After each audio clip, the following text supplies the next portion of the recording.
During a town hall meeting in New Hampshire, a Republican state representative attempted to heckle Hillary Clinton about Bill Clinton's past sexual impropriety. Okay, let me see. That right back there, this man right there, here we go, right there. You are very rude, and I'm not going to ever call on you. Thank you. Catherine Prudhomme O'Brien explained that she was trying to ask Mrs. Clinton about her husband's immoral behavior. I asked her how in the world she can say that Juanita Broaddrick and Kathleen Willey are lying when she has no idea who Juanita Broaddrick is, because she told me this summer that she doesn't know who she is and she doesn't want to know who she is. And how can she assess that they're lying, which is what she told someone last month? In December, an event attendee asked Mrs. Clinton about past allegations of rape against Bill Clinton.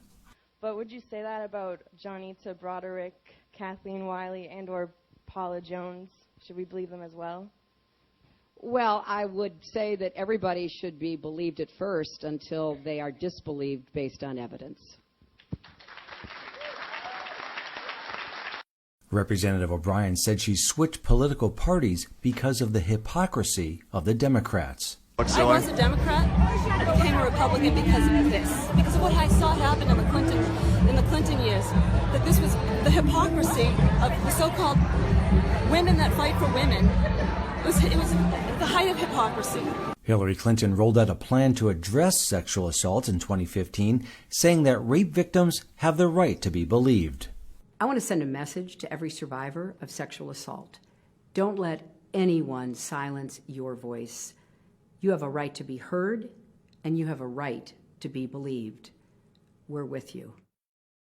Do you think that Hillary Clinton cares about women's rights? The question of whether Bill Clinton's past will be a big part of his wife's second presidential run seems to have been answered. Juanita Broaddrick, a woman who first publicly accused President Clinton of rape in the 90s, has spoken out on social media. In a series of tweets, Broaddrick says, "Clinton, Arkansas Attorney General, raped me, and Hillary tried to silence me." Broaddrick worked on Bill Clinton's gubernatorial campaign and alleges Clinton raped her in a hotel in 1978. He starts to bite on my top lip. And I try to pull away from him. And then he forces me down on the bed. Broaddrick says Hillary Clinton walked up to her weeks later at a campaign event and thanked her for what she had done for Clinton while squeezing her hand tightly. Broaddrick took that to mean Hillary Clinton knew about the alleged rape and was thanking her for keeping quiet. Broaddrick sued the Clinton White House in 1999 for documents she said the White House had on her in an attempt to attack her credibility.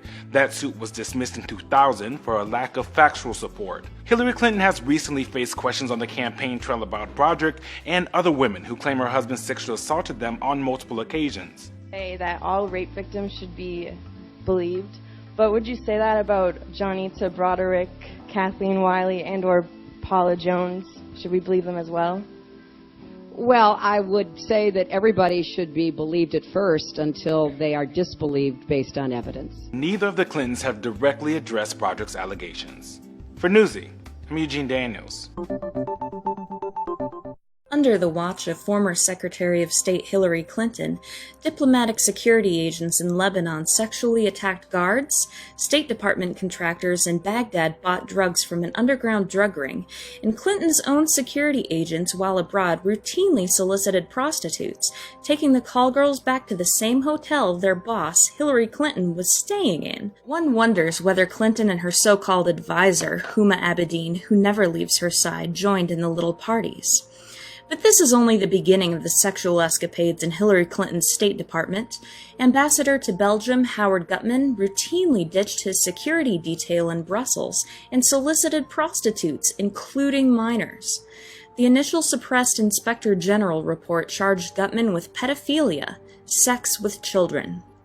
When agents discovered that Howard Gutman was having sex with children, it was allowed to continue for months. Why? In a name, Barack Hussein Obama. Gutman was a high roller and contributed $500,000 to Barack Obama's re-election campaign. Was Gutman thrown in jail, ID'd as a sexual predator? Were criminal charges lodged against the State Department contractors in Iraq for drug use? Were any criminal charges brought against anyone? No. It was all swept under the rug. It proved to be too damaging to the State Department. It proved to be too damaging to Hillary Clinton, slated by the Democrat Party to run for president in 2016. Hillary Clinton is no stranger to covering up sexual escapades.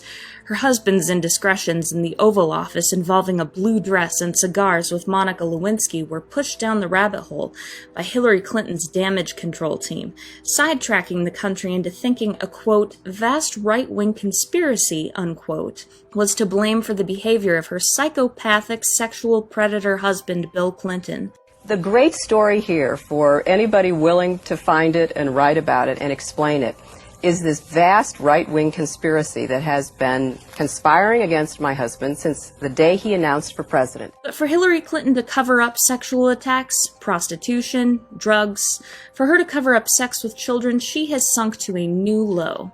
But this is only the beginning. Aurelia Fedenissen, the former State Department Inspector General staffer turned whistleblower who brought Hillary Clinton's cover-up to the public's attention, was given the classic shakedown. Aurelia Fedenissen is claiming that she is being harassed by her former employer, folks at State.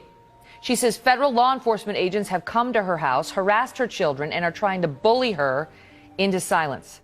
But this story is only getting started.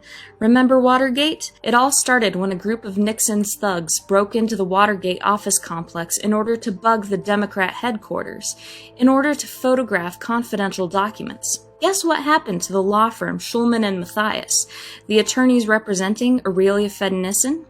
Their office was broken into multiple times in a single day. There was a computer here.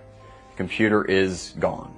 That's one of 3 computers that were taken from the premises.